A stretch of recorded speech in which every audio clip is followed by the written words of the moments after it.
where are the Knicks at right now? Honestly, I think they're fine. Like they're 4-4 right now. They've really struggled on offense. They've been extremely good on defense. If you look at the bigger issues, it's that they haven't really been able to hit a three, which it's been worse than expected, but it's not like they were expected to be some really good 3-point shooting team. They were third in the league in points per possession last season, while they're like in the bottom 10 right now.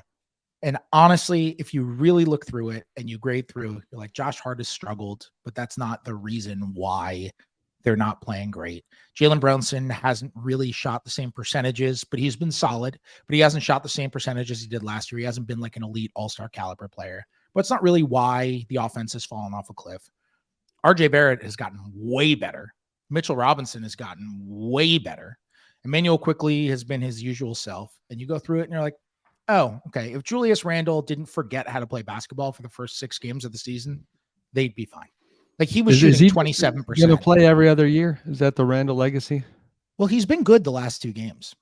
He's been good the last 2 games. I think he found something the last couple of games. He's been a lot more aggressive going to the hoop. He something I'm probably going to write for tomorrow, and this is really digging into it. I had a great exchange with him after the game last night where I asked him about he's been running.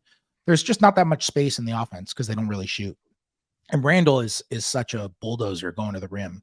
And he was outwardly complaining about the lack of space in the paint. And one thing they've done the last 2 games is they've been using Mitchell Robinson to set screens for him. They've been running these 4-5 pick and rolls, and it's getting Randle to the hoop every time. It's really working insanely well because it's bringing the big man away from the rim, and it's creating a lot more space down low and giving Julius a running start.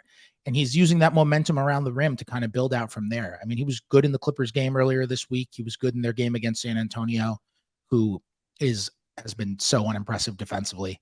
He was good in that game against San Antonio yesterday. I think he's starting to find a little something. And it's just like, if Randle doesn't shoot literally 27% from the field and 22% on threes over the first 6 games on like 15 shots a game, they had a close loss to the Bucks. They had a close loss to Boston. Like they probably eat one or both of those out. Now we're talking about a team that's 5-3 or 6-2.